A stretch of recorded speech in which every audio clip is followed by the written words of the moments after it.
I was on my own retreat, I think. No, I already did my weekly this year, so. Okay. So, but, you know, I still, I do spirituality. Right. So That's what you're I can talking stay about. online. Yeah, it's a wonderful place to. It is, it is. And I just hate that no longer private. Oh, she's in not. Texas. She's not in there. This is great. It's all remotely. So Mitch's house, his parents, everybody works with all this stuff. Texas is a bit of a community, isn't it? Good golly, that's amazing.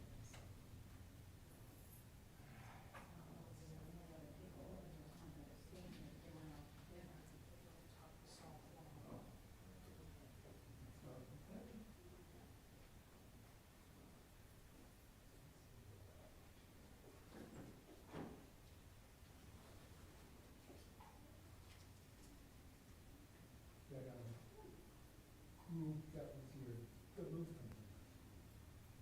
They seem to be, and that's the one group that I hear positive things from all, so I just, and they like it here. I mean, that's good. You know, I don't know if you already invited your speakers for but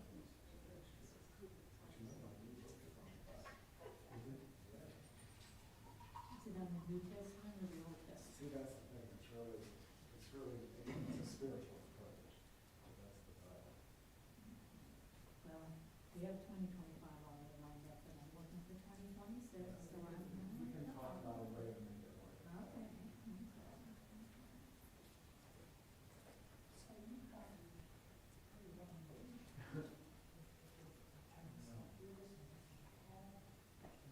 I'm trying to get involved and learn more.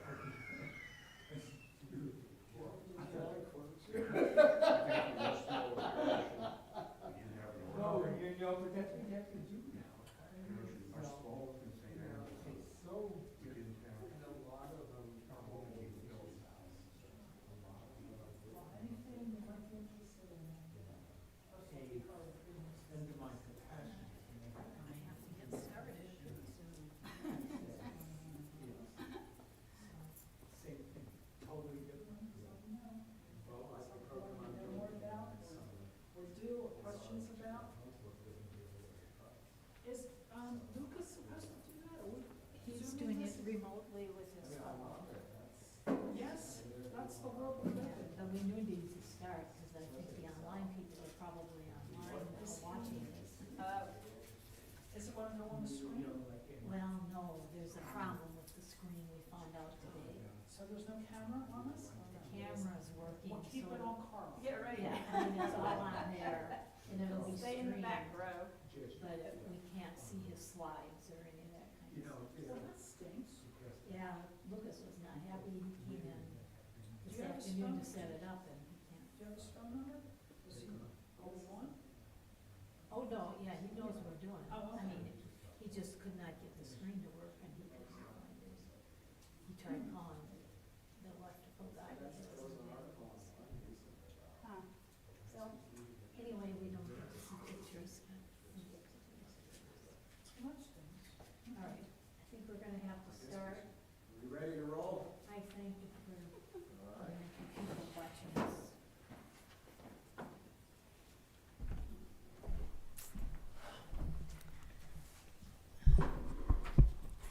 So good evening. A large crowd here. And those of you online, I assume that you are seeing us too. We don't have any technical way of seeing you. So I'm going to get started in just a minute. Our last people are coming in, and I have to get my notes. We had some sled service at the restaurant. Well, we could blame it on the restaurant or the bicycle that used to be on top of our. Oh, right. Until we went into the parking garage forgetting there was a bicycle on top. Oh, no. Okay. All right. So good evening again and welcome. We're glad to have you all here. Those of you who are watching us online, I know there's people that are close by and at least as far away as New Jersey. I don't know who else is going to be watching. So we welcome you here. First thing is our schedule tonight will be going until 9 o'clock. We'll take a break around 8-ish sometime, just to get up and stretch and get some refreshments. Tomorrow we'll start up at 9:30 and go till about 11:45. Again, there'll be a break midway in there. And then those people that are here, that'll be a time to, if you want to go to church, we'll have a noon mass up in the chapel. And lunch is at 12:45. And then we'll all be back here by 1:30, both online and in person, to start in on the afternoon session. So those of you who are watching online, as I mentioned in the email, if you have any questions or comments, please send them to the email address, which I included, but oratorycenter@gmail.com. I'll try to watch those and pass those on to Karl when we get started. For those of you here in person, we do have some books for sale. Karl has brought many of his books that are here. We have some other books that we've had here at the oratory. So they're back by the door, and they're all for sale. We also have some free books. I have a little table set up that they're donations to our library, or books that we've taken out of our library that we don't need there anymore. So they are used books, but as we say, gently used. And you're welcome to pick any of those up. And in the building right across the way from here, Faber Hall, is where our library is located. But downstairs in the hallway, there's several bookcases full of free books too. So any book lovers are welcome to go and help yourself to any of those books in the hallway there. I think those are our basic housekeeping announcements. So it's time for me to welcome and introduce Karl McColman, who's here. He's been here at the oratory and done many programs for us. We decided 2013 was probably his first time here when he did his first in-person retreat. Since then, I think he's been here just about every year. And we've also done a lot of online programs. He does some for us by himself and some with Alice Camille and Paul Boudreau. So we have a lot of good connections with Karl. So we're really happy to have him here in person this time. He's written many books, as you'll see, on a variety of topics, but they're all centered on prayer and contemplation. So we'll find that as our main focus. He has written Forgive Us This Day. Many of you might be familiar with this. We have free copies. They always provide us with copies for our programs, and we're happy for people to use them. These are daily readings. It's set up for each day with the Mass readings in, and there's a reflection. And if you go to October 10th, I believe, you'll find one by Karl McColman in this one. So please help yourself to the copies that are up there at the table. And I think that's probably all I need to say. I'd just like to turn it over to Karl. I know he's going to share a little bit of his own journey in life through this program, so we'll just let you start on.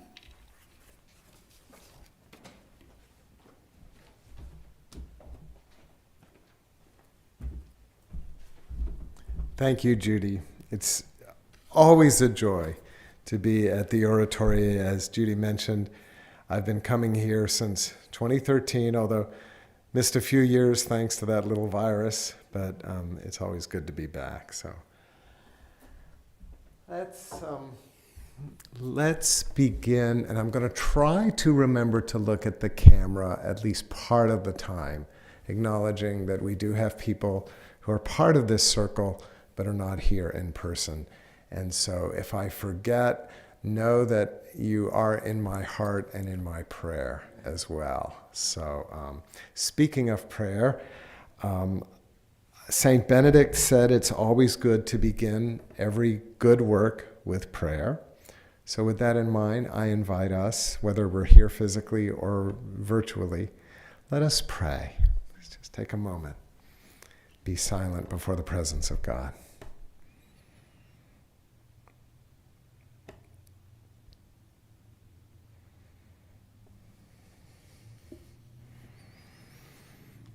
O God of your goodness, Give us yourself, for you are enough for us. We could ask for nothing less that would be fully worthy of your worship. And if we were to ask for anything else, we would simply be left in want. For it is only in you that we have all. Amen.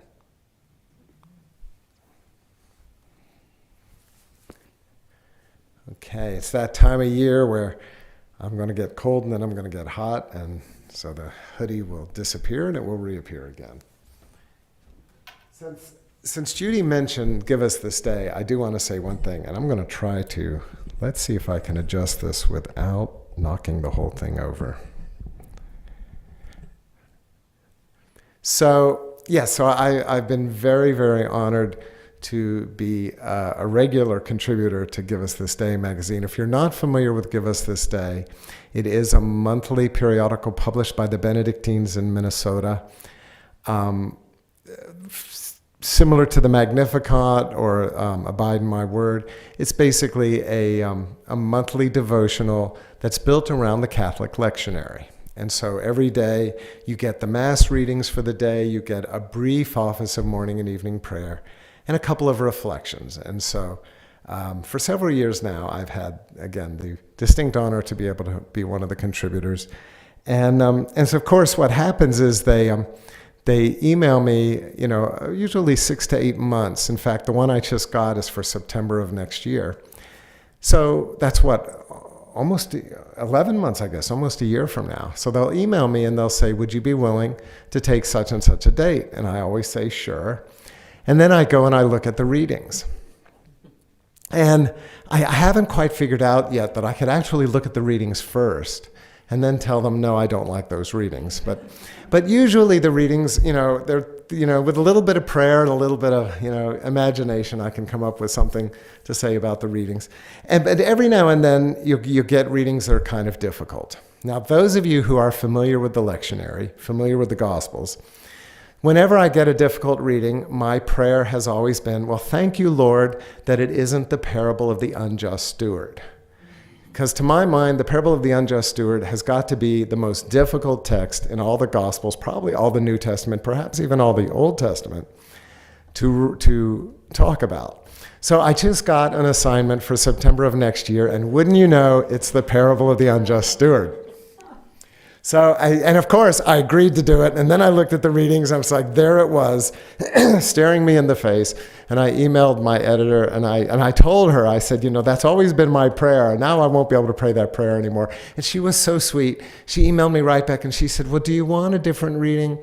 But of course, by then, I was already coming up with some ideas. So I said, no, let me face the unjust steward. We will pray together and break bread together, and hopefully I'll come up with something that people will find to be of interest. So if you're a subscriber to Give Us This Day, look, it's September 21st, 2025, and you'll remember this night when I mentioned that. So there we go. After that, it'll all be smooth sailing. So what I want to do this evening,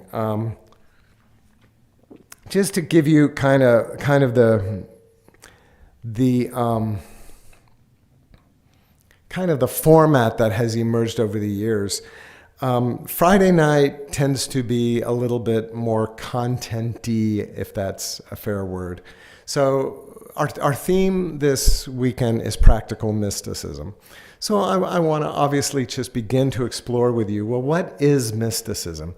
What is mysticism in a Catholic, or larger Christian context? And what is mysticism maybe even in a universal or interfaith, interreligious context? So we'll begin to just kind of get into some of the ideas. And then tomorrow will be a little bit more of what I hope will be more of a retreat experience. And so there will be some exercises, some invitations into prayer. We'll have some silent time, and we'll also have more time for some conversation and shared reflection as well. Tonight, obviously I'll be doing some talking. We'll take a break, probably run my mouth a little bit more, but then towards the end we can have some time for Q&A as well, and we'll try to finish up around 9 o'clock tonight. But one of the things that I just believe very strongly, and you'll see tomorrow, the first session, in my notes, I call it mysticism as a story. And that's actually a concept that I work with in some of my writing. So I think story is very important to understanding mysticism. And so I want to begin just briefly, I'll try not to bore you here, but to briefly share a little bit of my own story and how I came to be interested in mysticism, and how, by a variety of interesting, twists and turns, how it came to be that I've been called into this work as a person in full-time lay ministry. First, I'm going to be very humble, and I just want to mention I'm not clergy. I don't have a seminary degree. I don't have a PhD, so I'm not going to. This is not a college lecture. We were talking, Brother Joe and Judy and I were talking over dinner about that. Sometimes people look for more content-rich experiences, and I think there's some amazing scholars of mysticism out there. You can find a lot of lectures online, which is wonderful. It's the kind of stuff I like to watch. But what I really want us to do here is to have more of kind of a practitioner's approach. I'll tell you a funny story. I was invited about 10 years ago now, invited to speak at a Buddhist center in Berkeley, California.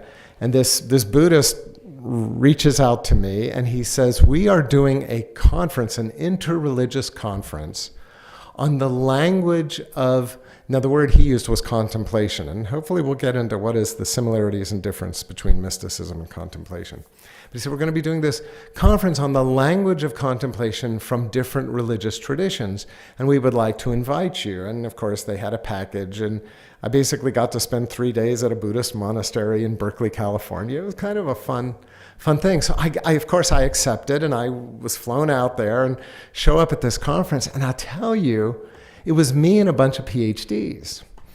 And so, there were people with really quite elevated, and we were delivering papers, very kind of, highfalutin. And so during the first break on the first day, I pulled the guy who had invited me aside, and I said, what am I doing here? And he said, well, what do you mean? And I said, well, I don't have a PhD. I said, why didn't you invite Bernard McGinn or, Harvey Egan or some of the, the more legendary, scholars of mysticism? And he didn't, I'm sitting and thinking, well, he invited all of them and they all turned him down, and he was scraping the bottom of the barrel. But he said something that really touched me. And he said, oh, no, you came recommended. And the point was that you have a practitioner's approach, that you are going to talk to us not just as a scholar, but as somebody for whom this really is part of your own practice. And so I said, well, number one, that's true. And number two, I'm really honored. I said, who was it that invited me? And he said, well, I don't remember. So maybe he just Googled me, and that was, he Googled, people who talk about mysticism from a Christian perspective, and I'm the one that came up. But at any rate, I got to hang out with the Buddhists in California for a few days, so that was fun. So that's what I bring to the table, or to the internet and to this space over the weekend, is hopefully a practitioner's approach to this topic. And I'll begin maybe with a quote that many of you may be familiar with. It comes from a Jesuit theologian that you are probably familiar with if you know Catholic intellectual history of the last 100 years. A Jesuit from Germany named Karl Rahner. Rahner, he lived from 1904 to 1984. His big claim to fame is that he was one of the significant voices at the Vatican II conference. But very, very prolific writer, wrote a number of books, did write about mysticism, but not just about mysticism. A lot just about the theology of the church, about theology in general, and really, really a significant voice, like I say, in the Catholic intellectual history of the last century. And he wrote an essay in the 1960s called I always get this confused. It's either the Church of the Future or the Christian of the Future. I think the essay is called The Church of the Future because the line he's famous for begins The Christian of the Future. And so he's writing this in the 1960s, about the same time as Vatican II. So for us, that's 60 years ago now. And it is uncanny to read that essay today, because obviously his future is our present. And he talks about his kind of prophetic, visionary, imaginative, sense of, looking at kind of the mega trends in the church, and in society, it's like, where is Christianity going? And he talks about, well, just to give you a few very simple examples, he says that he believes that Christianity, especially in the West, will undergo a period of contraction, that there will be a loss of social prestige, that, if we think about kind of like, the classic model, if you think about that TV series from Ireland called Ballykissangel, where the village priest is really one of the pillars of society. And nowadays, many people who are in ministry don't have that experience. It's almost like they're at a dinner party and people find, oh, you're in ministry. Oh, okay. Well, what are you doing? There's so, and Rahner nails this again 60 years ago, this idea of, that Christianity will lose some social prestige in the future. And he even says that he predicts that there will be a kind of a communication network that will enable people to connect all across the globe. It's so interesting to be talking about this, knowing that part of our audience is on the communication network that we've all grown to rely on, the internet. I think in the 1960s, what became the internet was simply a network that the military used. It was in its infancy, but Rahner already kind of identifies that. He says that there will be people who only identify as Christian from a cultural perspective will disappear. And I'm speaking at a Catholic retreat center. I'm sure many people here and online are Catholic. Catholicism in America is not experiencing the same decline that Protestantism in America is, but that's largely because of immigration. If you took immigration out of the picture, the American Catholic population would be declining in a rate similar to the American Protestant population. And if you're not familiar, I can tell you it is amazing the kind of shrinkage that we're seeing among Protestant churches. I spoke at a Methodist church not too long ago where they shared with me kind of, very, with some grief that 10 years ago, their average Sunday attendance was 300, now it's 50. And that's in a 10-year period.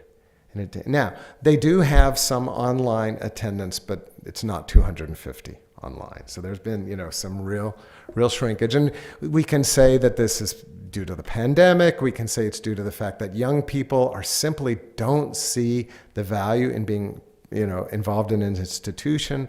We can talk about cultural and social changes in our society. Lots of different things that are going on.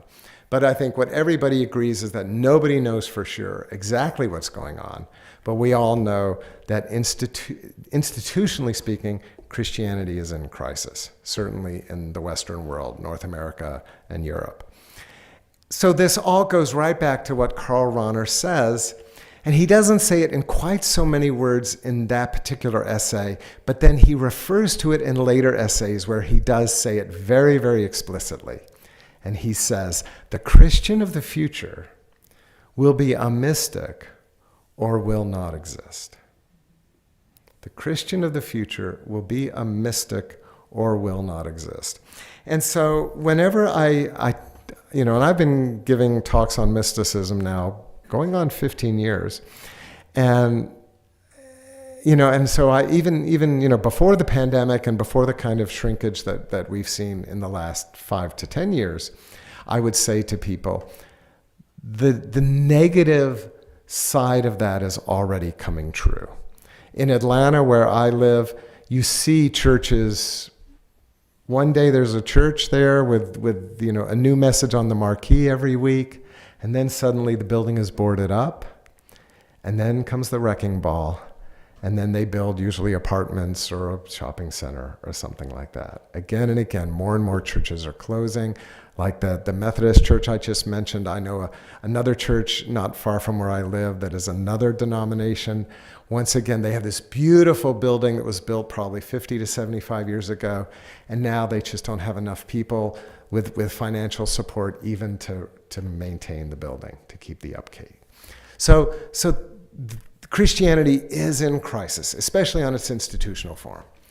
But that leads us to the other side of what Rahner was predicting, and that is that the vitality, such as we may find it, for Christianity in the future will be anchored to our topic this weekend, this idea of mysticism, or the place of mystical spirituality. And I understand those are words that a lot of people just scratch their head when they encounter them. And I'm hoping, again, my goal for tonight is to begin to unpack what is mysticism and why does mysticism belong in the life of the church, and maybe even more critically, in the life of the individual, person of faith. But again, let me begin by sharing just a little bit of my story. So I'm of the baby boomer generation. I was, born in the early 1960s, so I'm at the tail end of the baby boom. But and I'm the youngest of several. I have two older brothers.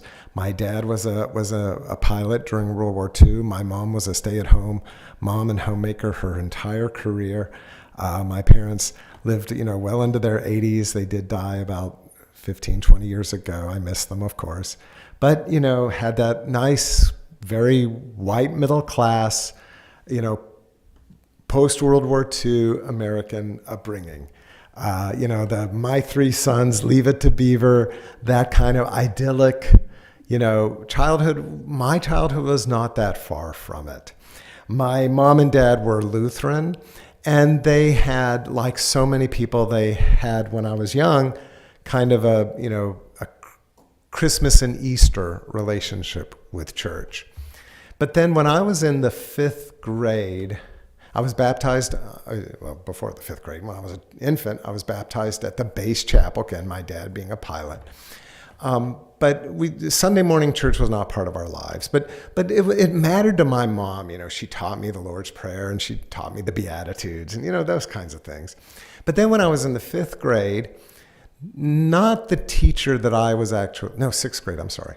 The teacher whose class I was in, but I was part of a club at school. And one of the sponsors of the club was the wife of the pastor of the local Lutheran church. And so we all struck up a friendship. And as soon as Mrs. Stowe realized that my mom and dad were basically apostate Lutherans, she set to work on us. And she said, we would love to have you be part of our Sunday morning community. It's a small community. The church is only a few years old. It would make such a difference. And the message landed. And so my mom and dad and I, by this point, my brother, I mentioned I was the youngest. My brothers had already moved out and gotten married. But we started going to church. And at first I think like most teenagers, I was like, well, this is boring. Why are we doing this? I liked sleeping in on Sunday morning, blah, blah, blah. But eventually I kind of got into it and was enjoying the music. And of course, Lutheran liturgy is similar to Catholic liturgy, so I enjoyed the liturgy of it. And, then became an acolyte and then got involved in the youth ministry program and Christian education. So, but I was a teenager in the 1970s. I think it was more of a social commitment than anything else. I'd go to church and flirt with the girls. It was that kind of a relationship. So when I was 16, so I guess my sophomore year in high school, there was a weekend event for high school kids in the Lutheran church. I grew up in Virginia, so it was in the state of Virginia. So statewide, a statewide high school retreat. And it took place at an old Presbyterian conference center in the Shenandoah Valley. I actually lived on the coast because my father was stationed at Langley Air Force Base.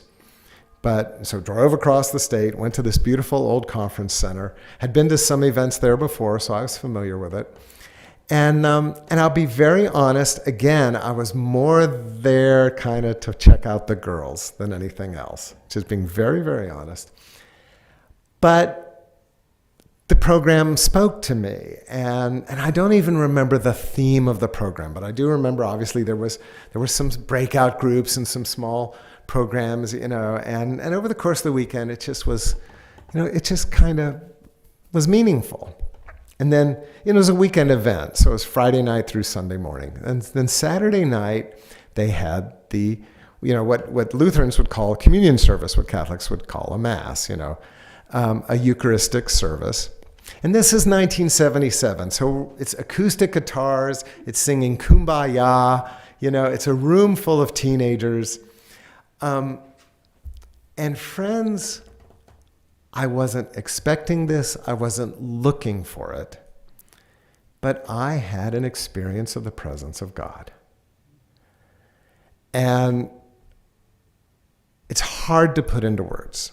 So I'm going to kind of just stumble through as best I can.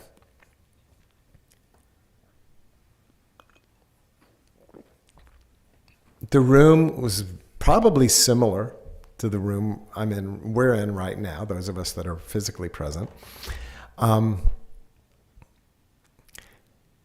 It was actually the dining room in this conference center, and they had taken down the tables and had put up an altar, and they had a stand where the musicians were, and this kind of, again, in the Catholic world, they call it a folk mass, this kind of folk mass experience.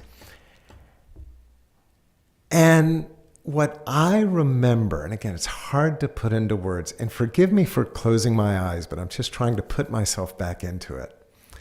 What I remember was that I felt filled with love.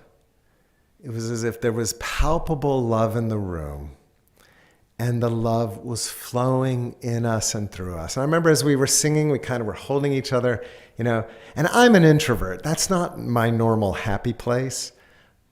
But somehow it's like it broke through my reserve, and I felt connected with everybody. I felt as if the room, like the love, you could cut it with a knife. And it wasn't just in the air, it was in me. Even more to the point and harder to explain, but it was as if the room became filled with light. It was as if the lights, the electrical lights, were on a rheostat. And if any of you are familiar with that movie that came out, 30 years ago called Spinal Tap, where they had the amplifiers and they could turn it all the way up to 11, it's like the lights got turned up to 11. It really felt as if the room became suffused with light. And then the third thing I would say about it was that it seemed timeless.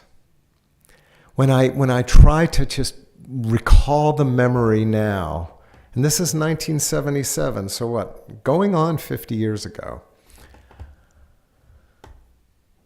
It was as if when that experience of love and light kicked in, time stood still. I don't have a sense of how it began or how it ended or how long it lasted. But it was like I was kicked out of ordinary time and really held in the arms of eternity.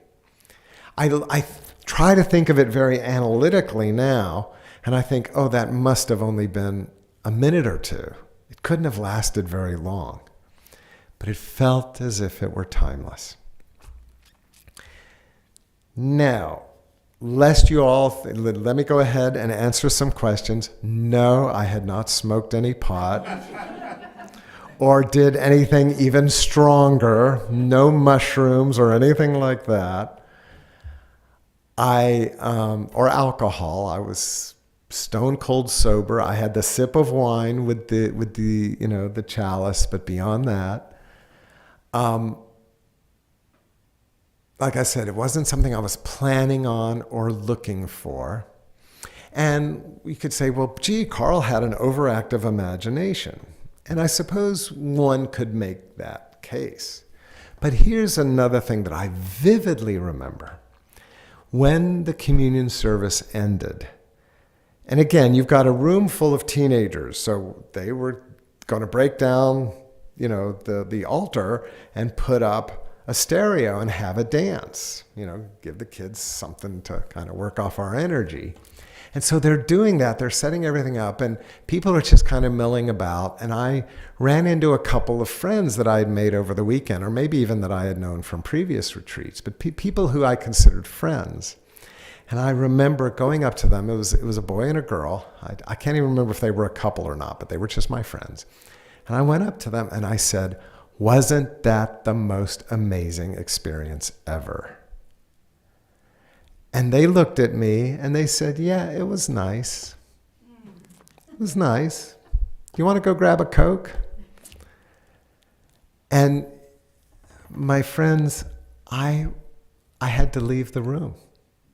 At that point, I'm feeling all this happy love energy, kind of filled with light and filled with connection.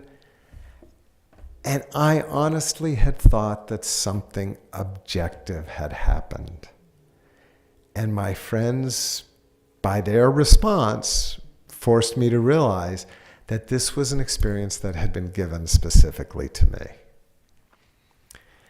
And I didn't stay for the dance. I actually went back to my room and I sat there, and I may have picked up the Bible or another book I was reading. I don't remember what I did, but I guess I prayed, but I remember just reflecting on that and trying to make sense of what had happened. Now, fast forward again 40 some odd years, now I'm a trained spiritual director, and I was trying to integrate the experience.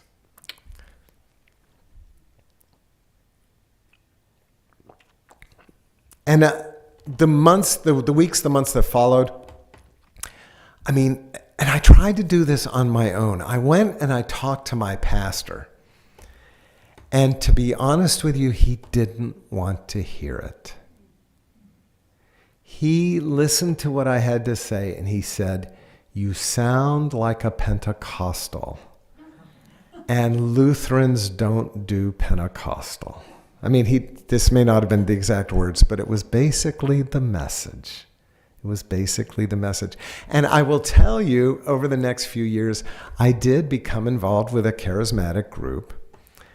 I immersed myself in reading scripture, and I considered going to seminary. I think I pretty quickly bumped into the fact that I just don't have the personality to be clergy. It is a distinctive vocation. Not everybody is called to it. And by the grace of God, I figured that out before I went to seminary. But if nothing else, that night in February 1977 is probably the single main reason why I am standing here talking to you tonight. It literally completely transformed my life. So, like I said, I got involved in a youth charismatic group, and I was doing, I was serving on adult committees in my church. I was really gung-ho into the whole church thing. And then I graduated from high school, and on a Saturday night, I know that because the next morning I went to church. And I had probably, Lutherans are like Catholics. They're not squeamish about enjoying a beer or two. And I think I'd gone out with some friends and had a couple of beers. Nothing I would be embarrassed to talk about with my mother, but I had been out with some friends. Came back, went to sleep, and I had a dream. And in the dream, the world came to an end. And what I remember very clearly is I was with my very dear friend named Larry, who became a very high-ranking person in the CIA, which is very interesting to me, but that's neither here nor there. We were just high school buddies at that point. But in my dream, we were standing in front of the chapel at the Air Force Base, where I had been baptized at this point 17, 18 years prior. And it was the middle of the day, the middle of the afternoon, and suddenly it's like the sun went out and it became dark. And there were stars in the sky. And I was reading C.S. Lewis, the Narnia books at this point. And this is imagery straight out of the Narnia book. So I think there was some, recycling of just what I was reading. But still, let me tell the whole dream. All the stars begin to fall out of the sky. And I said to my friend, the world is coming to an end. We need to get back to the house. For some reason, I thought being home was the thing you do when the world's going, We got into my car. I drove a 1963 Corvair convertible, unsafe at any speed. Thank you, Mr. Nader. But with me driving it, I think it really was unsafe, but I've survived. Got in the car. This is still in my dream. Got in the car, drove home, got to my house, went upstairs. And by this point, I am panicking. And Larry was with me, and I said to Larry, I need a Bible, I need a Bible, I need a Bible. And Larry looked, and I don't know that I had a copy of this, but again, it's interesting what shows up in your dreams. He pulls a book off of my bookcase, and he said, here. And he handed me a copy of the Bhagavad Gita, which of course is a central scriptural text for Hindus. And no offense to our Hindu friends, I knocked it out of his hand. And I said, no, I need a Bible. And then at that point, it's like the dream began to dissolve. And I said to him, it's too late. It's too late. The world is ending. And I woke up. I was freaked out. I was totally freaked out. Now, let me do a little bit of self-psychoanalysis here. This was, like I said, the summer after I graduated from high school. That August, I would move, 200 miles away from home to go to college. Again, person kind of shy, kind of introverted. My world really was coming to an end.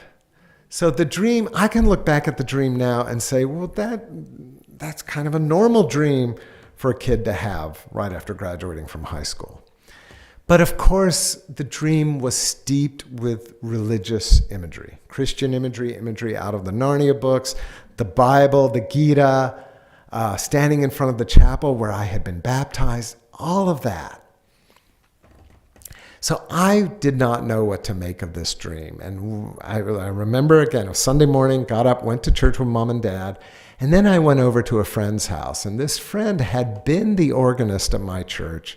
And he had gone on, he was doing something else by this point, but we'd stayed in touch. He was about 10 years older than me. His name was David. And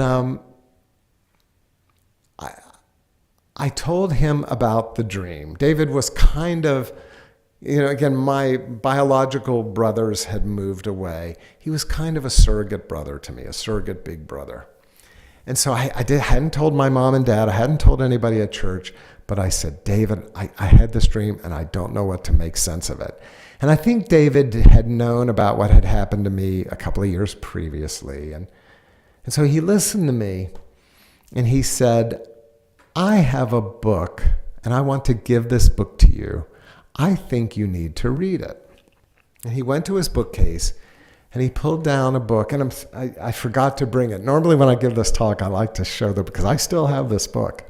I actually ran into David a few years ago. In fact, it was at my father's funeral, and I hadn't seen him in ages. And I said, man, I still have your book. And he said, oh, keep it. It's for you, But I said, great, because I like to use it when I give talks. But the book was by a British author named Evelyn Underhill, and it's simply called Mysticism.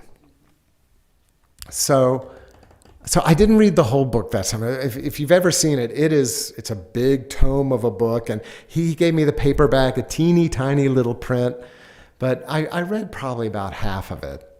But it was enough for me to take that dream and what had happened to me earlier in high school and kind of my experiences with the charismatics and so forth, and to contextualize it all.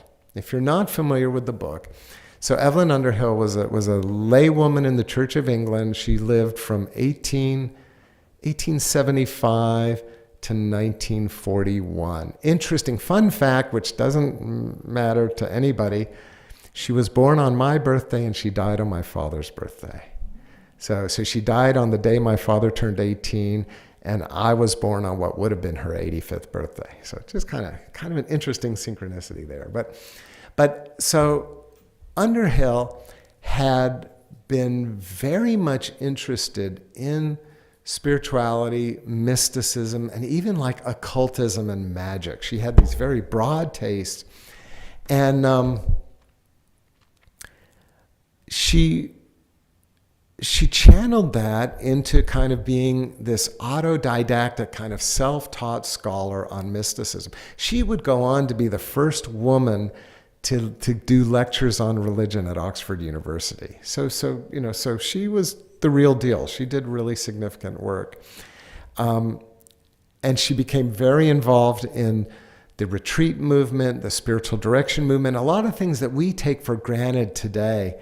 In the 1920s, 30s, and 40s were kind of unusual, certainly in the Church of England and probably in other communities as well. But Underhill was kind of at the forefront of all of that. But this book, it was published when she was 35, and the story is that she had actually spent about 6 or 7 years prior to that going to the British Library and reading the mystics. She was fascinated by the mystics. She was a polyglot, so she could read German, she could read Spanish. A lot of the mystics hadn't even been translated into English at that point. But of course, many had, and so she could, of course, read in her own language as well. And so she writes this, again, 500-page book that basically, it's almost like she anticipated Karl Rahner. She's basically arguing that the church has this history of profound spirituality that had been all but forgotten. And so she's arguing that we need to bring mysticism back into the life of the ordinary person of faith. For me, it was like a door had been opened, and I was brought into my tribe, if you will. Now, I'm going to pick on the Lutherans with love and affection, if there are any Lutherans here or listening in. Christian education for a young Lutheran in the 1970s, at least at my church, looked like this. We talked about the Old Testament, we talked about the New Testament, and then we talked about Martin Luther. That was the curriculum, which meant, if you know your history, Martin Luther lived in the 1500s. He was, of course, the spark that launched the Protestant Reformation. There was a 1,500-year gap that I was never exposed to. I think I knew names like St. Francis or St. Augustine, these giants of the church, but had never been exposed to any of their writings or their ideas, let alone people like Julian of Norwich or Teresa of Ávila or John of the Cross or, Meister Eckhart. And if you don't know these names, it's not your fault. I blame the churches that we have this treasury of spiritual wisdom that, for a number of reasons, and I've got my theories, but for a number of reasons has been kind of like, well, either left in the monastery. So this is for monks and nuns. It's not for, ordinary lay people, or simply forgotten. So Underhill introduces me to this. And I realize in this world, having a profound experience that I had from the beginning interpreted as the presence of God was normal and was accepted and was appreciated. And that, even having a dream that seemed to have spiritual meaning was accepted and appreciated. And that there was an entire literature, an entire tradition of people throughout the Christian world who either had, reported, or desired that kind of intimate encounter, experiential embodied encounter with God. And so it was like, I'm not as weird as I thought I was. So I realize I promised you this wouldn't be long, and here I am getting really long-winded here. So I'm going to try to wrap this up, and then we can take a short break. And then when we come back, we'll really try to dig into, again, the question of the evening. What is mysticism, and why does it matter? But let's just say that in college, I kind of found my way into the Episcopal Church. I became an Episcopalian for many years. Spoiler alert, eventually I became Catholic. So the joke in my life is if I ever really get angry at the Catholic Church, I have nowhere left to go but the Orthodox. But you know, it's here I am to this point. I'm still a Catholic. But but clearly, you know, Underhill was meaningful to me, and because of her, I started reading people like Julian of Norwich and, you know, some of the other great mystics through history. I remember talking to the campus Catholic priest, the chaplain on my college campus, and he introduced me to Thomas Merton. That was an eye-opener that there were actually mystics in the 20th century. I mean, at that point, Merton had only been dead about 10 or 12 years, and you know, and so you know, hadn't even heard at that point of centering prayer or Thomas Keating or any of those people, but of course, eventually I would encounter them as well. But when I'm in graduate school, so I did my undergraduate studies at James Madison in Harrisonburg, Virginia, and then my graduate studies at George Mason in Fairfax, Virginia. So in the DC metropolitan area. I had a girlfriend at the time who absolutely was not interested in any of this stuff. She eventually would become a Unitarian. God bless her. We're still friends. Every now and then, you know, we trade emails or whatever, but she married some guy that works for a conservative think tank up there, which is fine, you know. But this is what happens when you grow up in Virginia, is half of your friends end up going into politics. But if y'all remember Fawn Hall, who was famous for, you know, she was Oliver North's secretary, her sister was a very good friend of mine. In fact, I'm not going to talk about our friendship because it would, well, let's just say I'll take the fifth, but we had a very nice friendship. But, and this is being recorded. Okay, I really have to behave myself. Back to my story. So I'm in graduate school. My girlfriend at the time, Sunday morning, we're just hanging out. I wasn't very active in church. She had no interest in church. She's reading the Washington Post, and she kind of looks over the paper and looks at me, and she says, well, the cathedral downtown is having a program about one of those mystics you like. I said, oh, really? And she showed me the article, and sure enough, there was going to be a program at the Washington National Cathedral on the life of Julian of Norwich, the 14th century English mystic.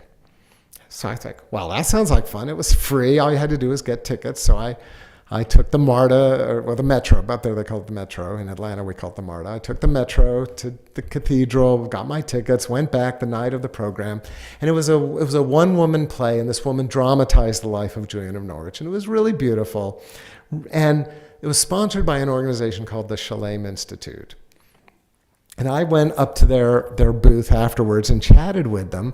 And they were an organization dedicated to promoting contemplative spirituality in the churches. Had been founded by an Episcopal priest. And I said, oh, you know, I'd like to learn more about your organization. They said, well, actually, next week we're going to have a quiet day on Julian of Norwich. Why don't you come? It's like $25 or something. And I wrote them a check and registered right on the spot. It's so funny. I found that canceled check years later, and I wrote in the memo, and I remember I'm a graduate student. I wrote in the memo, Julian Seminar. I had no idea what a retreat day or a quiet day was. It was not on my map. So I go to this event. It was at a UCC church right there in downtown DC. 40 or 50 other people, nice big turnout. And of course, they gave a talk on Julian, and then they gave us a prayer prompt, kind of like what I'll do tomorrow, gave us a prayer prompt, and then gave us a period of silence. And I think it was a long period of silence, like 45 minutes or so. I promise I won't give you anything like that tomorrow. But this long period of silence. And friends, it was another just amazing moment in my life story. The intentionality of being with other people of faith and being in a place of prayerful silence my heart opened up. And I said, I don't know where you people have been all my life, but this is what I want. Make a long story short, I start working with a spiritual director through Shalem. My life takes a number of twists and turns. My graduate program was in professional writing and editing. I'd known from being a teenager that writing, it mattered to me. I had several teachers tell me I was a decent writer, blah, blah, blah, blah, blah, blah. I get involved in a daily prayer practice. Of course, I'm working with a spiritual director. My career takes me to several different places. For a while, I was working for a company that managed college bookstores. That's what brought me to the South, eventually to Atlanta. Again, I don't want to get into all that because it's, the story's getting way too long. But let's just say that I end up, in 2005, I got a job working for the Trappist monks in Conyers, Georgia. Some of you have probably been to the monastery there. And if you haven't, put it on your bucket list because it's a beautiful place. And I was, again, my background had been in running bookstores. So I was helping, I was on the team to run the bookstore there. But my ambition, of course, is writing. And I had a few things published, but, not really I hadn't really hit one out of the park. And I was driving home one night, and on National Public Radio, they had a talk by Anne Lamott. I'm sure many of you are familiar with Anne Lamott. Really gifted writer, Presbyterian writer, does write about faith. She does fiction as well. Her novels are critically acclaimed, but she's really become known for her inspirational nonfiction. So I was familiar with Anne Lamott. I'd read a couple of her books. So when I heard that she was speaking, of course, I paid attention. And she was talking about teaching writing, which was very interesting to me. And she said, one of the things I always tell my students is you need to write the book you wish you could have read. You need to write the book you wish you could have read. So I'm hearing this, and immediately I know the book I wish I could have read. And that was, I would like to read Evelyn Underhill's book, updated for the 20th, 21st century. And here it is. And here it is. So I had a friend who was an editor with a publisher, and he and I had done a couple of things together. He calls me one day, and he's just, he's looking for books. And he said, well, are you writing? And I said, well, yeah, I've got an idea. And he said, well, what is it? And I didn't think he'd be interested. It wasn't a Catholic press, by this point I had become Catholic, wasn't a Catholic press or even a Christian press. I said, well, Christian Mysticism. And he said, really? He said, write it up. Write me a proposal. And so I did. The rest is history. The book was published in 2010. It was a vanity project, friends. I wrote it as an act of love to God and thank you to Evelyn Underhill. It really is. It's a big kiss to Evelyn Underhill. And the book sold. It eventually, I think, was in 5 or 6 printings, and then last year we brought out the second edition. And again, we need to wrap up, but let's just say that book gave me the opportunity to start leading retreats, to move into my own ministry as a spiritual director. Because the book was successful, I've had the opportunity to write other books. So I'm up here tonight with this interesting journey of having an absolutely gratuitous, unasked for experience of God's presence in my heart, then leading to a chain of events that, brought me into full-time lay ministry. And people ask me all the time, they say, are you a mystic? So I don't like that question. Please don't ask me that question. But I'll tell you what I say. I say, I believe we are all mystics. So that's kind of a clever way to dodge the question. And I'll tell you why. Another person who became a mentor of mine, he was a writer, he died about 10 years ago, named Kenneth Leach, and he wrote a series of books on spirituality, but also on social issues. Ken was a priest with the Church of England, so an Anglican priest, and I knew him because my spiritual director, Ken, was his spiritual director. So he was like my grand director, I guess you could say. But although, he lived in London, but Emmett, who was my spiritual director, was an Episcopal priest in Atlanta. And Ken would, at least once or twice a year, whenever he was in North America, he always made a point of coming to Atlanta to see Emmett, who I think at that point was not only his directee, but also they were very good friends. And so I end up forming a relationship with Ken. And so I think it was when I was first beginning to write this, maybe even before that. But I'm talking to him about my ambition to write about Christian mysticism, and that I had been, obviously had those experiences. He heard my story, blah, blah, blah.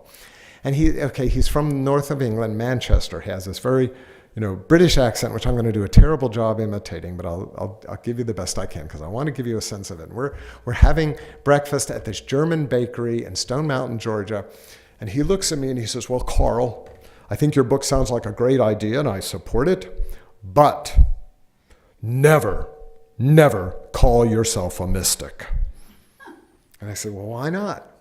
And he said, "It's not the done thing." He said, "It's like calling yourself a saint. It's not what you do." He said, or a shaman. He said, all these people running around calling themselves shamans. And he said, if you are a saint, other people will recognize it. If you are a mystic, let other people recognize it. He said, I challenge you not to call yourself a mystic, but to be a mystic. And I thought, that was actually very good advice. So I don't like to be called a mystic, but I do hope to be somebody who, by God's grace, is seeking to live a mystical life.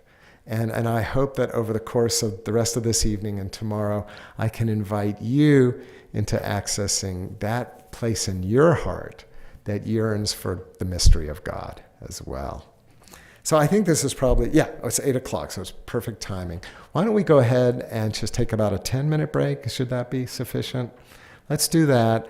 And then when we come back, we're going to kind of look under the hood and get to know mysticism a little bit better. So, Thank you. Thank you. Thank you.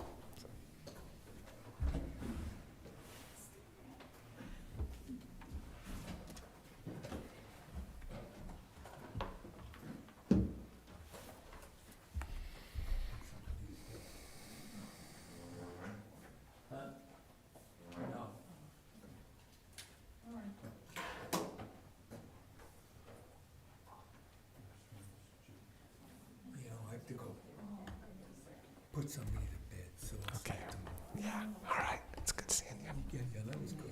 Oh, thank you. Thank you. Yeah. I think telling your own story is. Yeah, I guess. Someone just signed up for this program. Yeah, we're good. Bad day, you know.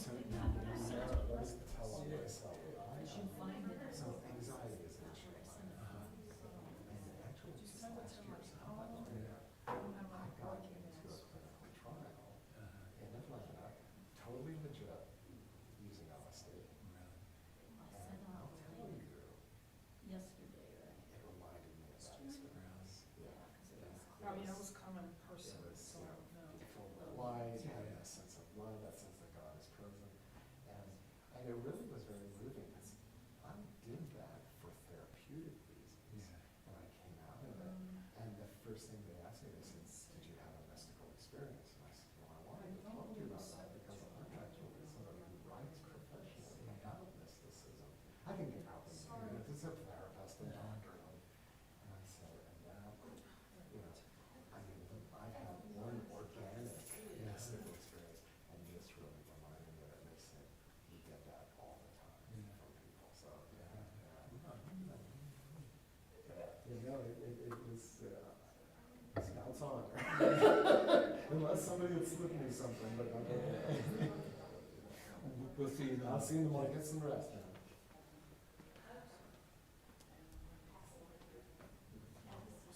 Well, someone just signed up for the program right now, and they're trying to figure out how to send the links, because I assume they want to do it online, but I can't do it from here.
So, mysticism.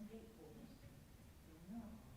That's the screensaver, I guess. That's how I like that picture. Oh, no, there it is. It's there. All right, thank you. You're welcome. So we'll do that. So they- And so he found these flat living Christmas ornaments. So I can hear the chatter of the background. Yeah, I'm sure it is. just the screen was night. So it's screaming to get it back. Yeah, Cool. that's what he did. Yeah, in the whole studio in the backyard. What a high-tech What world. did it say, live broadcast or something? I think that's what it said. It's not there. But he had to keep scrolling. Down the That page. way, but not, he's lost when he was born, music and until he grew up. And they thought we eventually would have some. Click on stream and channel. Right, because he lost for, it stretches the map too thin, too thin, and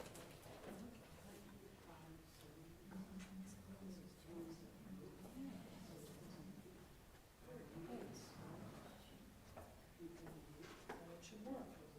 And we're on a break now, so we're not going to see anything happening. But they can hear the voices in the background. Probably can hear it.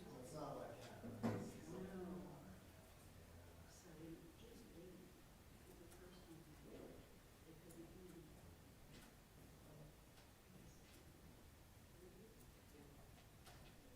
And that another one started.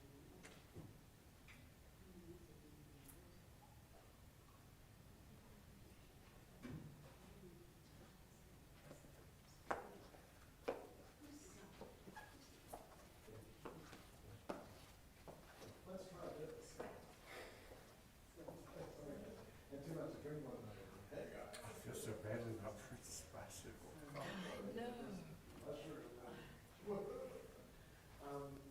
Should let me drive to dinner. I'll teach you. But you know, Just now. I thought when we went out there, I thought you were out here taking your bike off the car because, I mean, I'm always really worried about driving it downtown Right. because somebody might steal it. I mean, that's like a. So it's kind of funny. That's all right. Hey, it could be somebody who's watching the test of the friends, say you gotta go. Yes. It Yes. could be good stuff. You're in the habit of thinking so far ahead. That it's hard to imagine somebody. Does that mean I am called back to the, Oh, I don't know. well, somebody rang the bell. That's probably. That was me, sorry. No, that works. See, look, it achieved the desired effect. Actually, Kim, let me just take one more minute and top off my tea, and then we'll get back to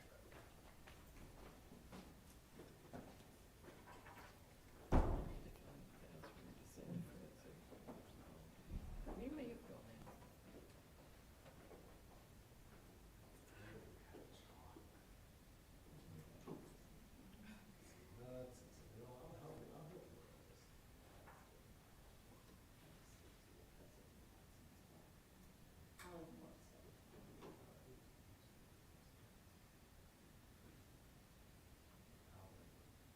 After we're done, don't put them away.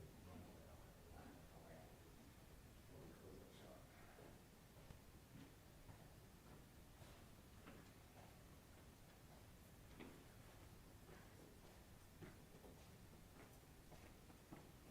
Carl, when did you manage the Solani bookstore?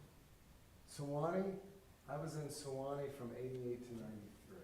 Oh, okay, well, you were right there at the beginning of my, that's the first thing that came up when I Googled Christian mysticism was your bio. Really? Yeah, and it said you were in the Solani bookstore. My spiritual director in Sewanee just passed away. Who was that? Bob Hughes. Yeah, I knew Bob. Bob taught theology there for many years. I guess I should be speaking to the mic. Yeah, so Robert Davis Hughes, he wrote a book of spiritual theology called Beloved Dust, and I would recommend it. It's academic and it's expensive, so if you have access to a theology library or just a library with interlibrary loan, don't spend the $100.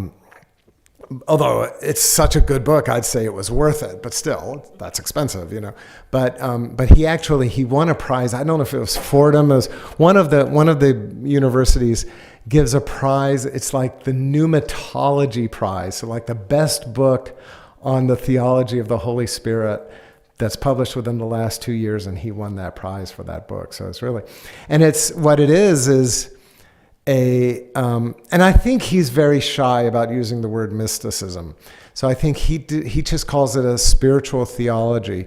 But he said that to the best of his knowledge, there had not been a constructive spiritual theology written since Vatican II.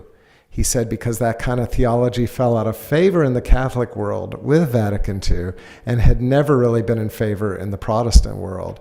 But he felt that it was an important part of theology, and so he was trying to write that kind of a book. And again, it was published around the same time as the first edition of my book, so probably about 15 years ago or so now.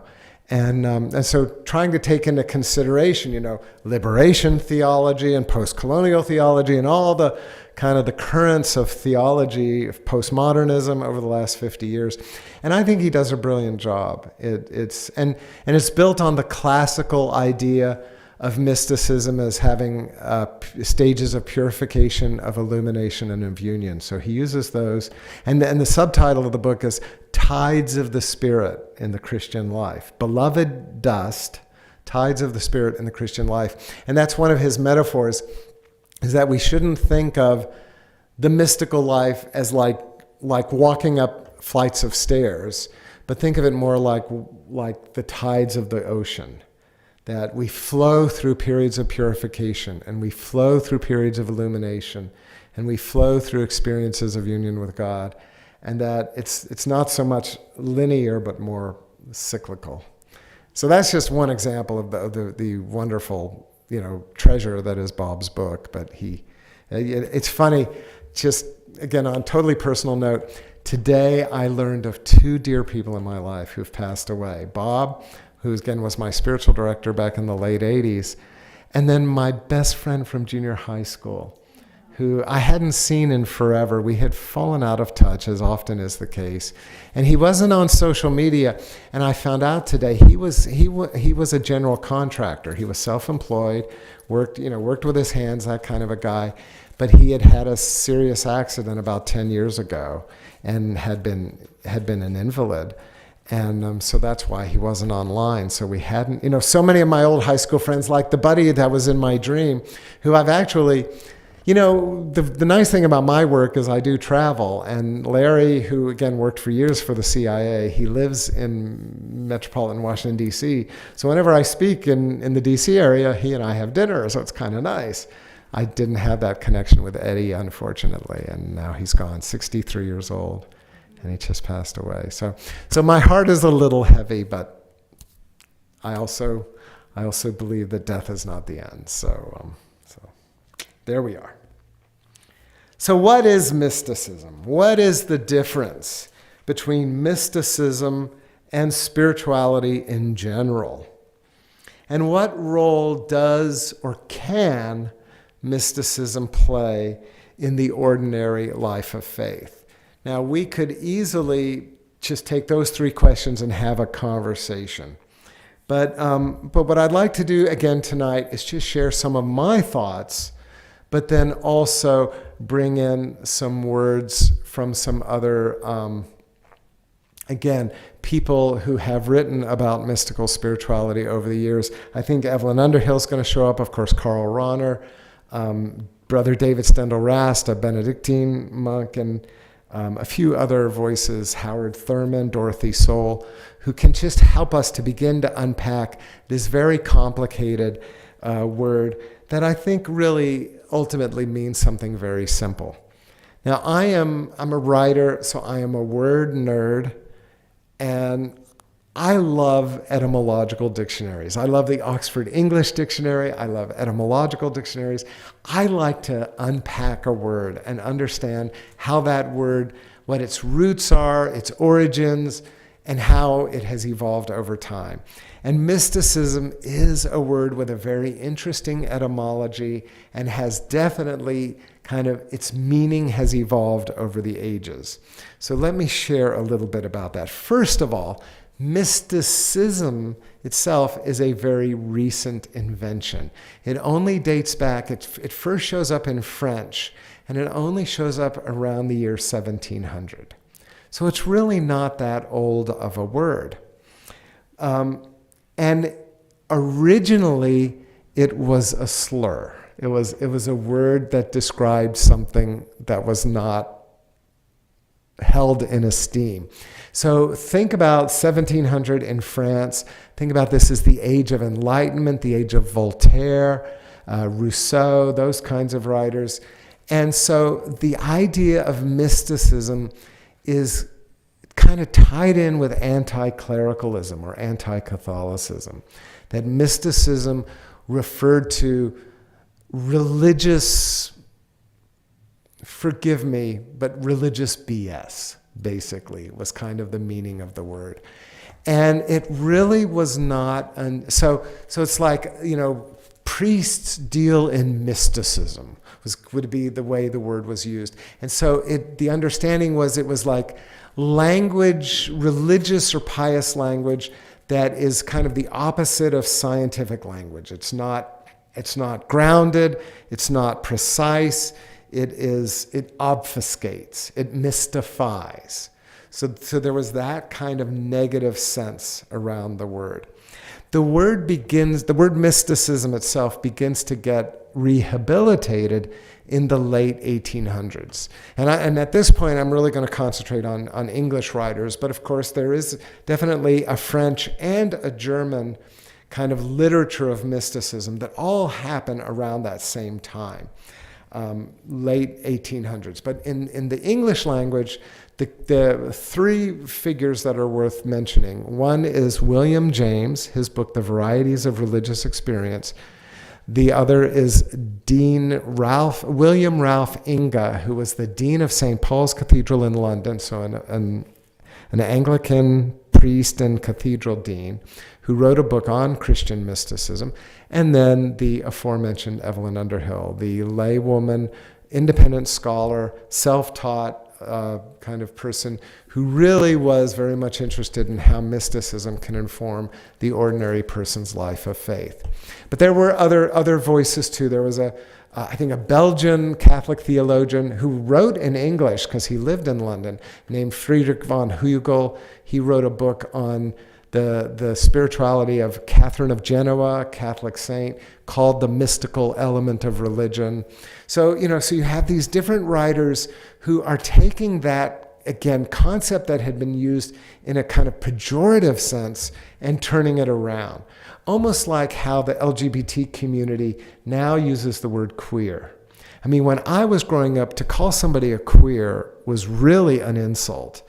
But I know young gay and lesbian people who use that word almost as a badge of honor, And it's so it's kind of like trying to rehabilitate the word. And that's what Underhill and James and Inga and von Hugel basically were doing with the word mysticism.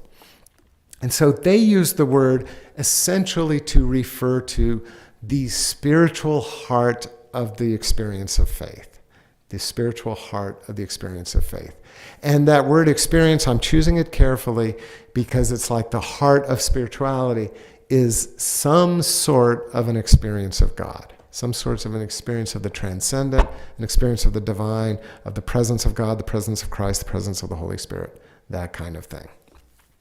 So the word mysticism is not a very old word, but the words mystic and mystical have their roots all the way back in the time of the New Testament, although they do not appear in the New Testament. So, every now and then I will tangle with somebody online, kind of a self-appointed heresy hunter who will tell me, well, why are you writing about mysticism? It's not biblical. That's always what I'm told. It's not biblical.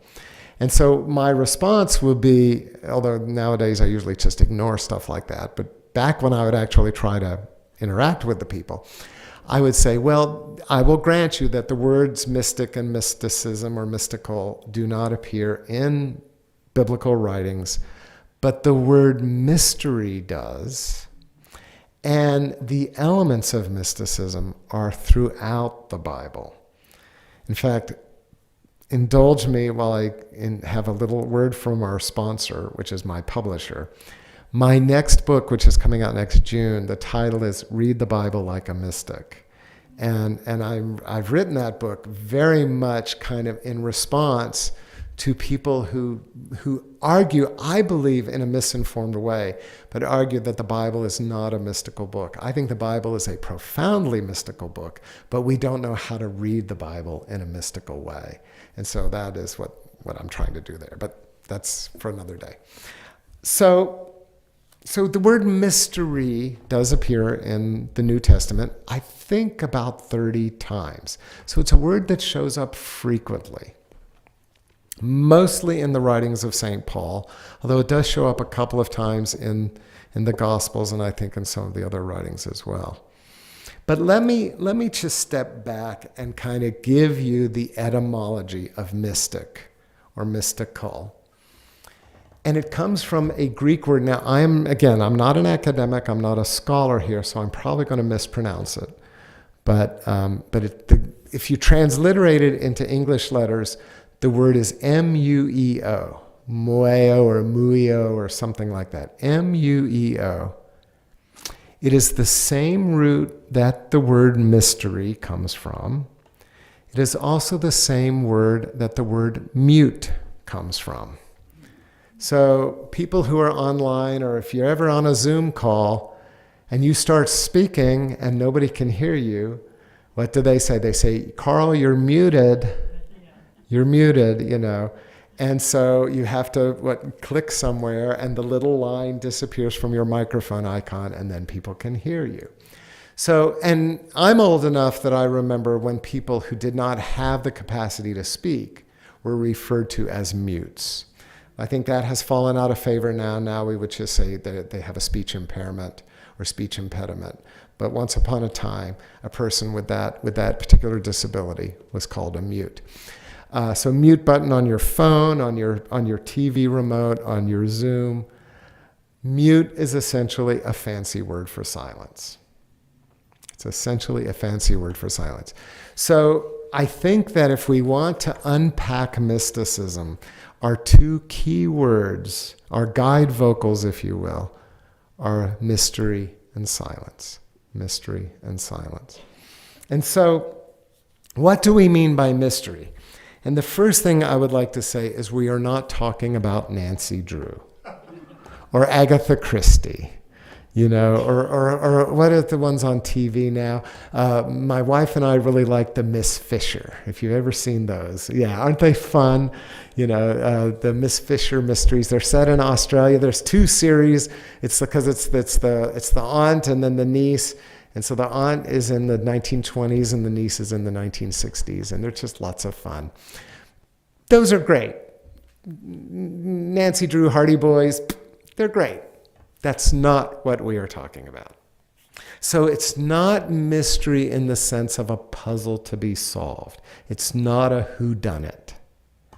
Rather, the reference here is to something that really cannot be solved, quote unquote, because it cannot be effectively put into words.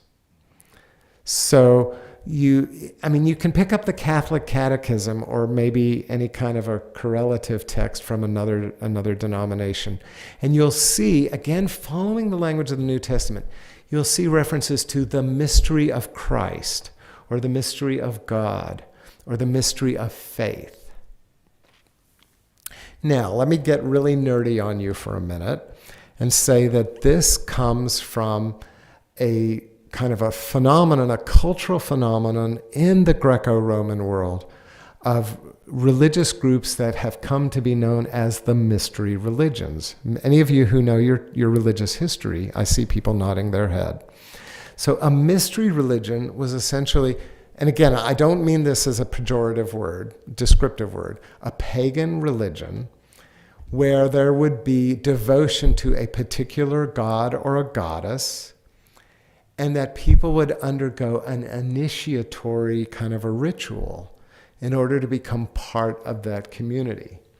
And during the initiation, they would be given certain kind of ritual or ceremonial, liturgical kind of experiences, and probably taught maybe some secrets, maybe some things that were not to be discussed. In fact, scholars say that the mystery religions did a pretty good job because we really don't know very much about what their secrets were. I think if you really want to, you can go online and do a little bit of digging, and you can figure out how to become a Mason, or so organizations like that. I think the Mormons have an initiation ritual. Wicca, which is religious witchcraft, they have initiation rituals. So there are certainly kind of modern day examples of that. And to be perfectly honest, in Christianity, now I'm going to speak as a Catholic, but there are corollaries with other churches. In the Catholic Church, we refer to baptism, confirmation, and communion as the sacraments of initiation. So even in just ordinary, Sunday morning Catholic spirituality, we have this idea of being initiated into the community, into the body of Christ. But the difference is, and I did RCIA for 7 years, and if any of you are not Catholic, RCIA is the program for preparing adults to be baptized or to be confirmed.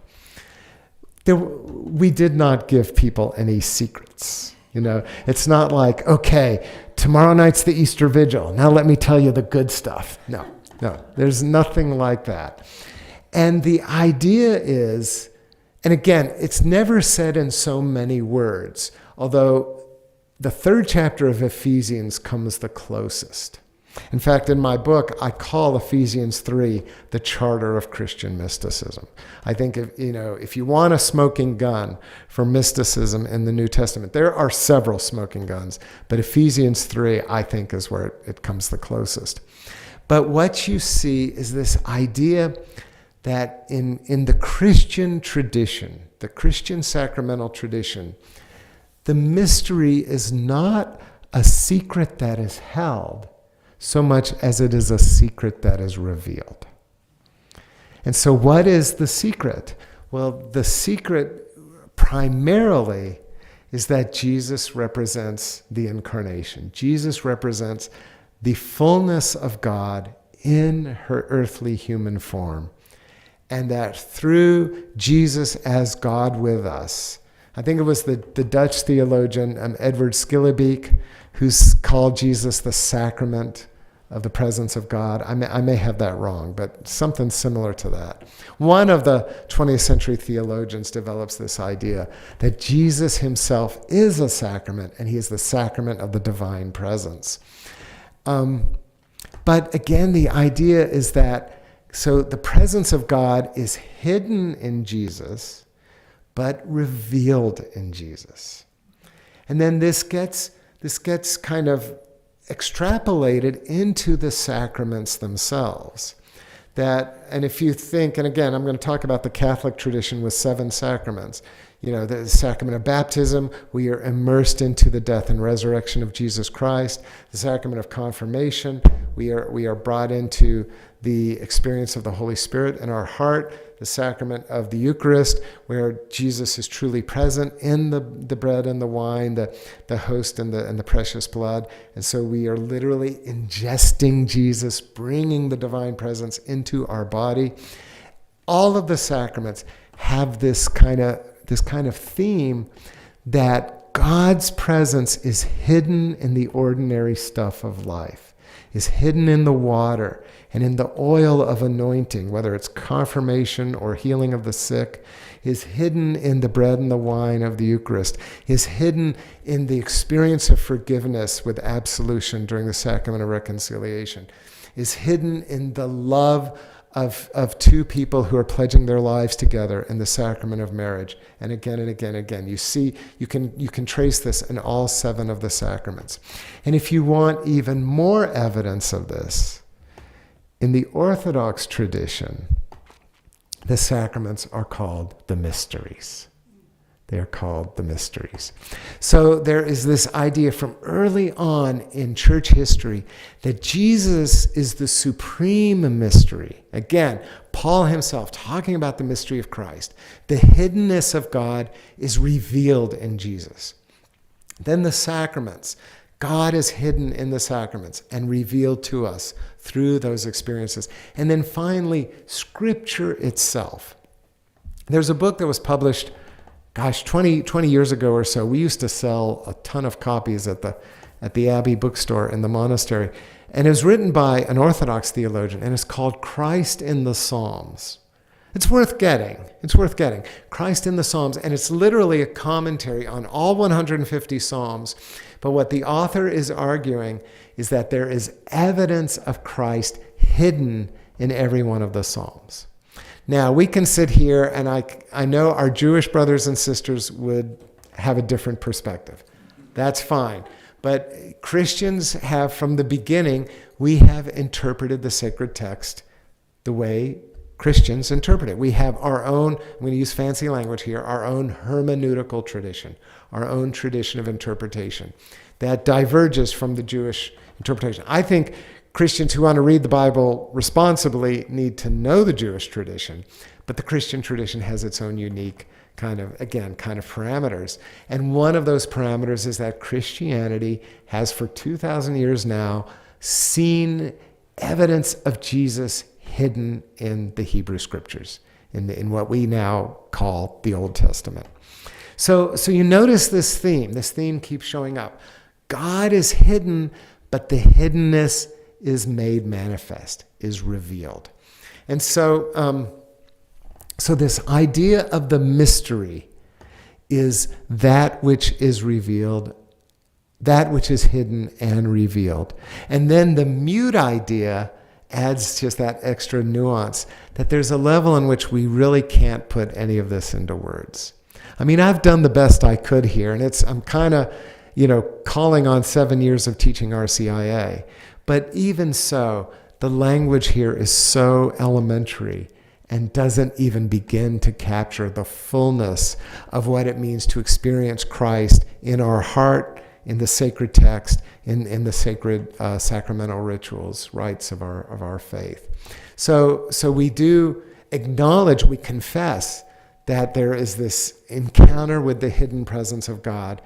And then we also, in all humility, recognize that we just can't put it into language. So for about the first 1,000 years, the first millennium of Christian history, that's kind of what mysticism is. Now, around the year 500, there was an early church writer. In fact, I think and we're not even sure it's a man, but we're assuming he's a man. I think he's even considered one of the fathers of the church. We don't know the person's name. He has come down through history as Dionysius the Areopagite. And some scholars will now call him Dionysius the Pseudo-Areopagite, or even Pseudo-Dionysius. And let me explain that story.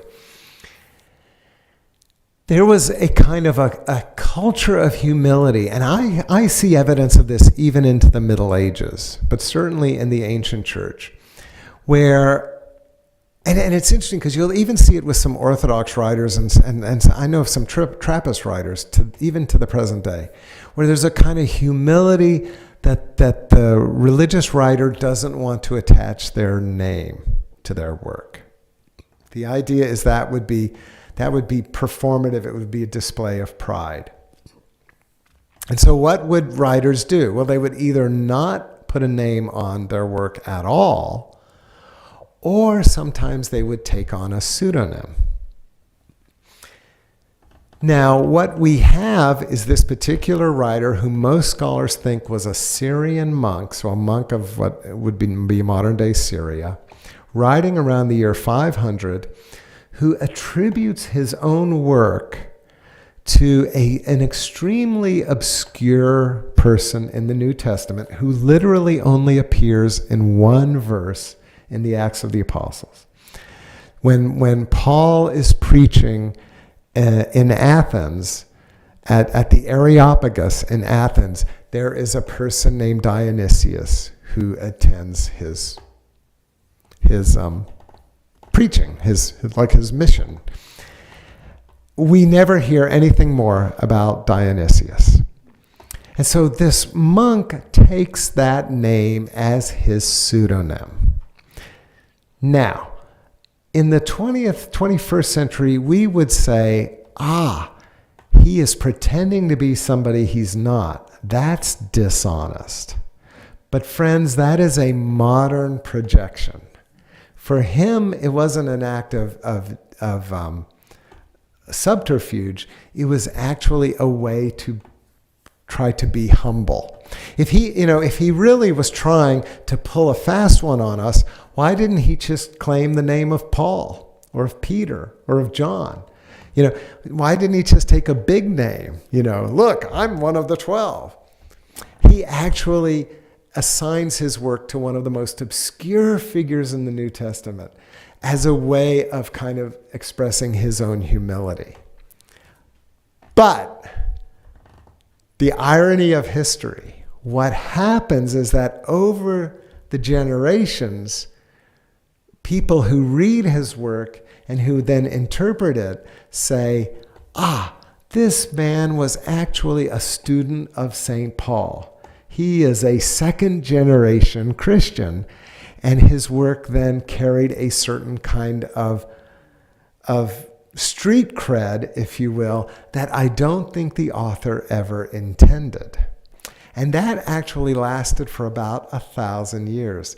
It wasn't until the time of the Renaissance that critics, scholars who were reading his texts, and then they would say, well, wait a minute, he's saying this, and this, and it sounds an awful lot like this particular philosopher or this particular theologian. But nothing that he says sounds like writers from like the year 600. So that's why they ended up saying, no, this wasn't written at the time of the New Testament. This was probably written around the year 500. And again, that kind of modern sensibility is beginning to kick in. And so the critics said, well, this guy was a fraud. He was pretending to be somebody he wasn't. And his work actually fell out of favor theologically. And for many, I think for probably 300 or 400 years, he was just kind of considered a fraud. But in the 20th century, study of Pseudo-Dionysius has kind of had a renaissance. Although again, now any serious scholar will admit, no, this was a monk circa 500. This was not an actual New Testament writer. But Pseudo-Dionysius, his most important work was called, again in English, the mystical theology, or in Latin, Mystica Theologia. So he essentially coins the word mystical as an expression or a category of theology. Now, we're going to talk about spirituality in a few minutes, but I want to key into, and I'm aware of time. Oh my goodness, we're running out of time. See, I'm such a nerd. I could talk about this all night long, but I promise I won't make you do that because I need my sleep too. But let's just cut to the chase. So Mystica Theologia, or the mystical theology, he kind of bequeaths this kind of adjective of mystical onto the church history, the tradition of the church. And what he basically uses the word as a synonym for what we might call hidden. In fact, when it was translated into English, fun fact, it was translated into English by the same person that wrote the book, The Cloud of Unknowing. He called it Dionysius's hidden divinity. So instead of mystical theology, hidden divinity. If any of you have a seminary education or know people that do, what is the primary degree that a seminary gives out? A Master of Divinity. So the word divinity is essentially a synonym for the word theology in the English language. So the mystical theology, the hidden divinity. And and we're going to talk more about this tomorrow. This is a bit of a preview of what's to come tomorrow. What Dionysius basically argues is that God is so supremely mysterious, we cannot, in human language and earthly language, we cannot adequately talk about God. Our theology cannot adequately describe God. In fact, according to Dionysius, the most effective way to talk about God is to talk about what isn't God. It's like our job is to strip away everything that isn't God, and that just leaves the ineffable mystery, the mystery that can't put into words, that begins to, as best we can, approximate what the mystery of God is for us. So the mystical theology, which is it's written like poetry. It's actually a lovely book.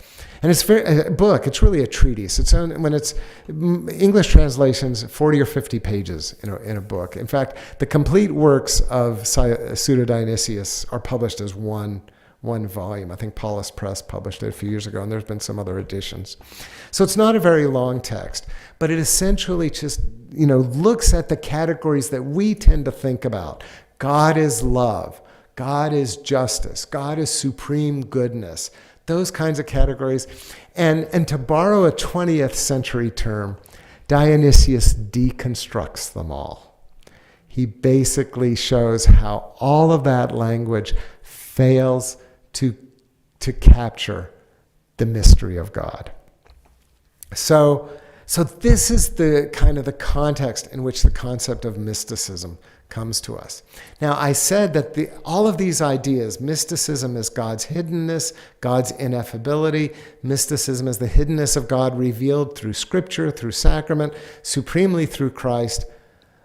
If you think about it, that's all pretty intellectual. It's all on the level of theology or philosophy, or I can even say theory.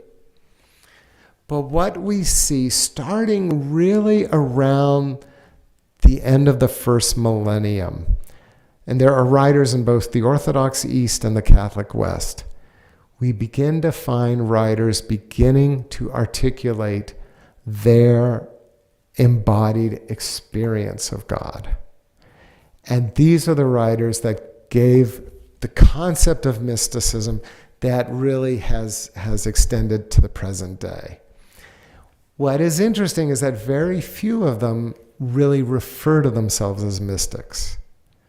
That gets applied later. It's almost like back to my friend Ken Leach. Don't call yourself a mystic, let other people call you a mystic. If you read Teresa of Ávila, nowhere in her writings does she say, oh, by the way, I'm a mystic, or what I'm doing is mysticism. In fact, let me give you a quote that comes the closest. She says, this is from her autobiography. She says, when I was visualizing Christ, or even if I was just reading about him, a feeling of the presence of God would come upon me unexpectedly, so that I could in no way doubt that he was within me or I totally immersed in him. This was not a vision. I believe they call it mystical theology. So this is Teresa writing probably around the 1560s or so. So that's about, to the best of my knowledge, about the only time in Teresa's writings where she makes any kind of reference to herself as a mystic. But again, she uses this kind of abstract language.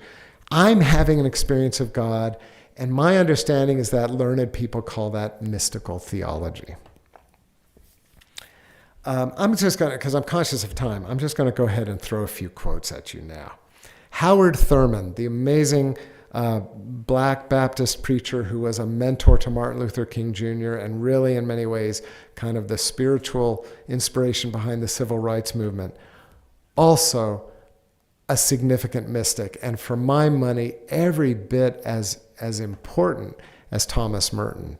And so if you haven't read Howard Thurman, please, I would heartily encourage you to get to know his work. He writes, for our purposes, mysticism is defined as the response of the individual to a personal encounter with God within his own spirit. So this idea of experience or encounter or embodiment begins to show up. And like I said, the earliest roots of that you can find some authors, again, if you know your church history, Hildegard of Bingen, Bernard of Clairvaux, the early Cistercian writers, are where you begin to find this new emergent within Christian literature of people talking about their own experience of God. So it's less this kind of abstract, God is met in the text, God is met in the sacraments, God is met through ideas, and it becomes more of a God is encountered in our bodies. God is encountered through a feeling or an intuitive experience. Evelyn Underhill, my beloved Evelyn Underhill, says, mysticism, according to its historical and psychological definitions, is the direct intuition or experience of God. The direct intuition or experience of God. And the mystic is the person who has, to a greater or less degree, such a direct experience. One whose religion and life are centered not merely on an accepted belief or practice, but on that which he or she regards as first-hand personal knowledge. So it's not just, to be simplistic, it's not just knowing about God, but it's in an embodied way knowing God directly. I've already shared with you that line from Karl Rahner, the Christian of the future will be a mystic or will not exist at all. And now I want to give you another quote that I think has to be paired with that one. Because I'll tell you, when I started writing this book, I'm working at the Trappist monastery. So I'm talking to the monks, of course, and a lot of people who come to visit the monastery, many of whom were, seasoned, priests, people who were spiritual directors, people who'd been in spiritual director, Christian educators, the whole gamut of people. People who show up at the monastery are usually people who either have an interest in or a deep engagement with the spiritual dimension of the faith. And what I found was that again and again and again, if I'm talking to somebody, I said, I'm writing about Christian mysticism. What is your understanding of mysticism? Many people, even people who were very active churchgoers, would say, I have no idea what mysticism is. Which was kind of reassuring to me because I thought, maybe my book will sell a copy or two, But with other people who maybe had read Teresa of Ávila or who had read some of Hildegard or Bernard, often people would say to me, I could never be a mystic. Only great saints are mystics. Only great visionaries are mystics. That to be a mystic implies not only an experience of God, but an extraordinary experience of God. Back to Teresa of Ávila. If you know the story of Teresa of Ávila, she talks about these amazing visions of angels plunging spears into her heart as kind of this metaphorical expression of God's love being poured into her. There are apparently nuns who knew her and who testified for her canonization reported that she levitated. Now that could just be pious hagiography. Or, hey, I believe in miracles. Teresa levitated. Friends, I am up here to tell you, in 64 years, I've never levitated. Not to my knowledge. But this idea, if that's what it takes to be a mystic, no wonder a lot of people just out of pure humility would say, no, I could never be a mystic. Maybe I hope to have a feeling of God's presence in my heart through prayer and through meditation, centering prayer, the kinds of things we do to draw closer to God. But to be a mystic, no. That's beyond a mere mortal like me. So I ran into this way of thinking a lot, and here's Here's the quote that cracked it open for me. And this comes, and I've seen this quote from several people, but I'm going to give you a lovely paragraph from Brother David Stendhal-Rast, Benedictine monk. He writes, "The mystic is not a special kind of human being, but every human being is a special kind of mystic." Let me say that again. The mystic is not a special kind of human being, but every human being is a special kind of mystic. We all have mystical experiences. And in those peak moments, in those peak experiences, all of us have this experience of being one with all. Those are the moments in which we feel most alive, most truly ourselves. So, I mentioned that I did some work with the Shalem Institute back in the 1980s when I lived in Washington, D.C. One of the leaders of the Shalem Institute was a writer named Gerald May. He was Rollo May's younger half-brother, wrote a number of wonderful books. He wrote what I think is the classic book on the spirituality of addiction, called Addiction and Grace. Several other really significant books. But in his other magnum opus, a book called Will and Spirit, May argues, now May was a neuroscientist, so he was a lay person, he was a contemplative, he was a writer, spiritual director, but by training, by profession, he was a neuroscientist. And he said, I believe, and the evidence backs me up, that every human being has multiple unitive experiences, unitive meaning experiencing of union, divine union, every day, and that most of the time our brains filter them out. Most of the time our brains filter them out. So if we are willing to trust Gerald May, what he's basically, he's backing up David Stendhal-Rast, that everyone has these experiences, but most of us have not learned how to recognize them. They come, and it's almost like our brain doesn't know what to do with them, and it just kind of filters it out. It filters it out. Okay, I've got more quotes, but I'm really conscious of time, and I want to have at least 5 minutes or so in case anybody has a question or comment. If we won't have time to get to everybody, we can certainly spend some time tomorrow as well. But I just want to see. Judy, did anybody online? Okay, so Judy will double check.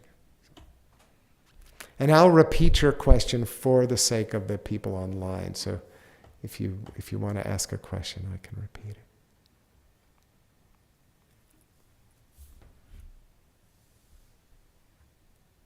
I see we are all already immersing ourselves into mystical silence. Nothing online, Judy? No. Right. Well, why don't we just, for the last few minutes, let me just share 2 or 3 more quotes to you, and then I'll give you a brief interview of what we'll be doing tomorrow. Dorothy Soul. I had to quote at least one Lutheran. Hey, that's where I got my start. Dorothy Soul, Lutheran theologian, mostly known for writing about social justice, an activist theologian. But she did write one book called The Silent Cry, Mysticism as Resistance.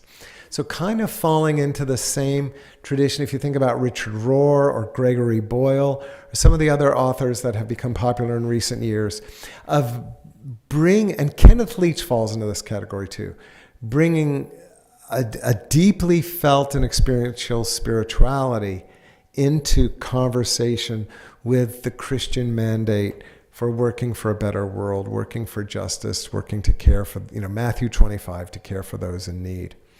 And so she writes, the history of mysticism is a history of love for God. For mystical consciousness, it is essential that everything internal become external and be made visible. Compare that to, again, those early church ideas that through the sacraments or through the Bible or through the person of Christ, the hiddenness of God is made visible to us. Dorothy Soul is saying that needs to apply to our individual hearts. That the presence of the Holy Spirit in our hearts is something we need to make manifest in our lives. Now, how do we do that? Back to Ken Leach. It's not like we all are going to put on social media tonight. Guess what? I'm a mystic. Brother David Steindl-Rast said so. But what she's saying is, can we live our lives in alignment with the truth of mystical spirituality? She says, a dream wants to be told. Like my dream, I told you of my dream tonight. The inner light wants to shine. The vision has to be shared. So what we get here, and I think this is really important, especially in the Christian tradition, is we get the idea that mysticism is not a purely solitary experience. I'm sure probably most of us here tonight, either in person or online, are aware with Jesus' words in the Sermon on the Mount that when you pray, go into your inner room, close the door and pray in secret, and your Father will reward you in secret. Many contemplative writers over the ages have interpreted the inner room to be the human heart. So when you pray, go into your heart, close the door to the external world, and encounter the Spirit who has been poured into our hearts in the privacy of our heart. I think that's good mystical theology, but what Dorothy Soul reminds us is that cannot be the whole story. We don't do this just so that we can have a cool experience of God. We do this to calibrate our lives to love. And love is expressed, think of the two great commandments. Love is expressed not only towards God, but towards others as ourselves. So this idea that mysticism, again, a history of the love of God, or the love for God, that's, and I'd love to see the original German, but I love how that's rendered. Love for God. So it's not only love of God, but love of neighbor as ourselves for God. Harvey Egan, a Jesuit writer who is, a scholar of mysticism, says Christian mysticism is a way of life that involves the perfect fulfillment of loving God, neighbor, all God's creation, and oneself. It is an ordered movement toward ever higher levels of reality by which the self awakens to, is purified and illuminated by, and eventually fully united by God's love. So mysticism is an encounter with love that actually brings us into higher experiences of consciousness. And again, and it's a classic formulation, this idea of purification, illumination, and union with that love. Brother Wayne Teasdale, the Benedictine monk who became famous for his interreligious and interspiritual writing. He was a protege of Bede Griffiths, the legendary Benedictine monk who moved to India and devoted his life to interfaith dialogue between Christianity and Hinduism. And Brother Wayne was a kind of a mover and shaker for the resurgence of the parliaments of world religions. But he, in his book, The Mystic Heart, he has this to say: we can distinguish between mysticism as an experience and mysticism as a process of the spiritual life. I think that's really important because